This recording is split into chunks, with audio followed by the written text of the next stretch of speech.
What is going on? All the leagues coverage here midweek after the AFC NFC Championship game. Going to do some quick tidbits on the NFL, what's going on, some of the bigger stories, etc.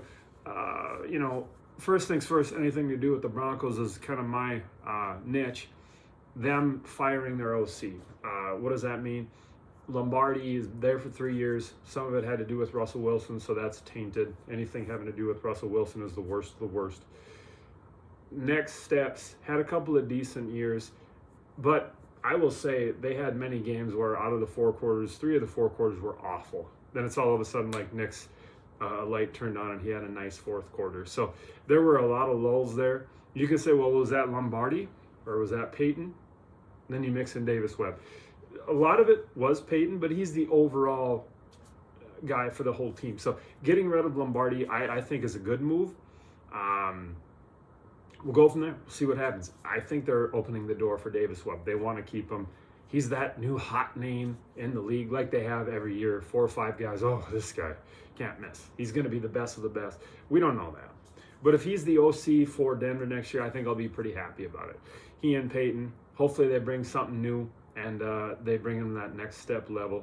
So that's where we are as far as Broncos coverage right now. Obviously, their season is done. Pissed it down their leg. They couldn't score 13 points and win a game recently. So we're talking about the offseason. Someone took the Cleveland Browns head coaching job.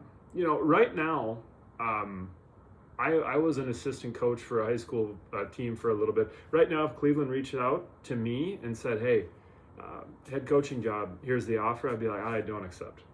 No, thank you, Cleveland. You are all the worst of the worst.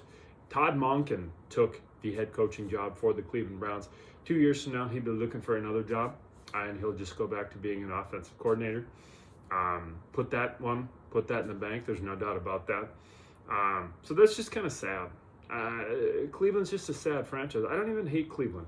I mean, Denver used to just crush them when it was like Elway versus Kozar.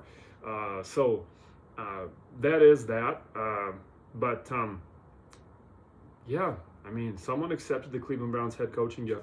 Where I am right now and happy about it is Flores, still with the Vikings, Vance Joseph, still with the Broncos. That's what I like. I don't really care about the rest of that stuff. Bizarre head coaching hires so far. What does everybody think about those jobs? Would you accept the Cleveland Browns head coaching job? Just anybody watching, would you? Let me know in the comments. If you would, good for you. The big rumor around Minneapolis for the Vikings, Burrow to the Vikings.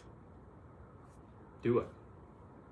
You potentially get a 1A quarterback, do it. Now, I get it.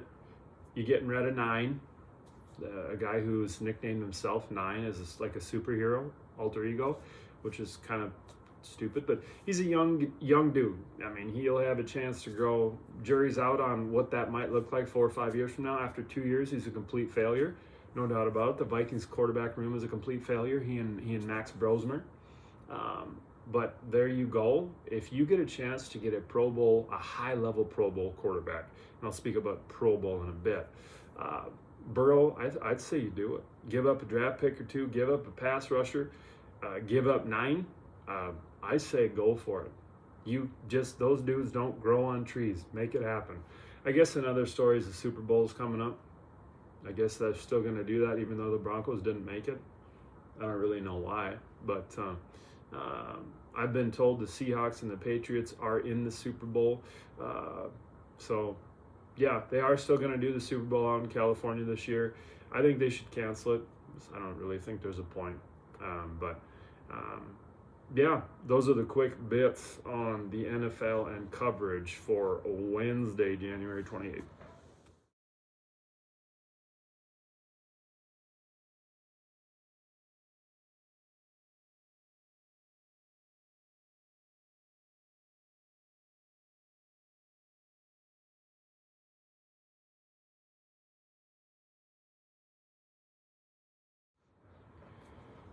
Hey, all the leagues coverage back after that massive transition. Well, now that the NFL the season is over, right? I guess it's not really. There was, I guess the Super Bowl will take place, and there was some Pro Bowl news recently. I had to double take on the headline. But the headline said the Cleveland Browns quarterback Shedeur Sanders makes the Pro Bowl. Why? Why are we still doing this? Why is there a Pro Bowl?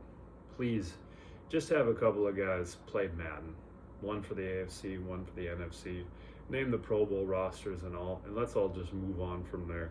If Shedeur Sanders makes the Pro Bowl, there's something wrong. 7 touchdowns, 10 interceptions, played half the season for the worst team in the league, and he's a Pro Bowl quarterback. He gets to put that on his resume from this point forward.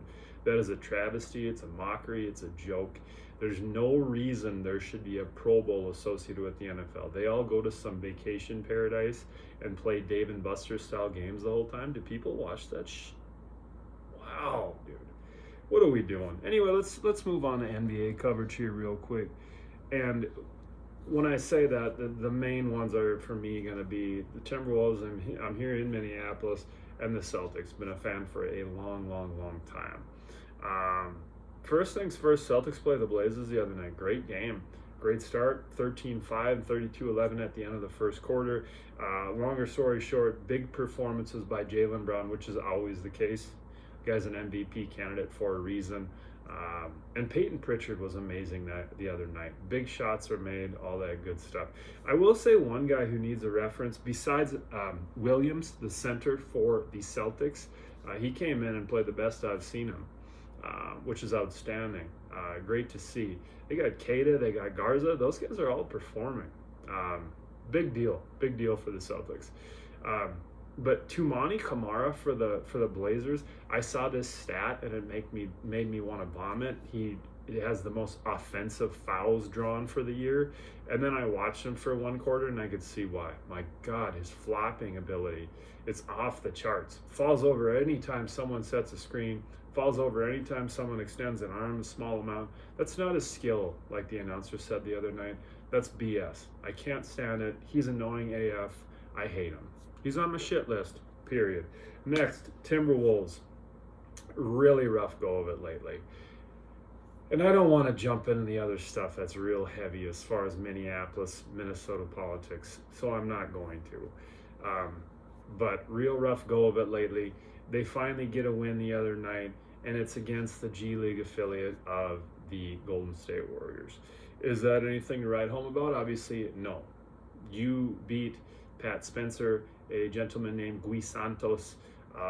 Buddy Hield is 40 years old now.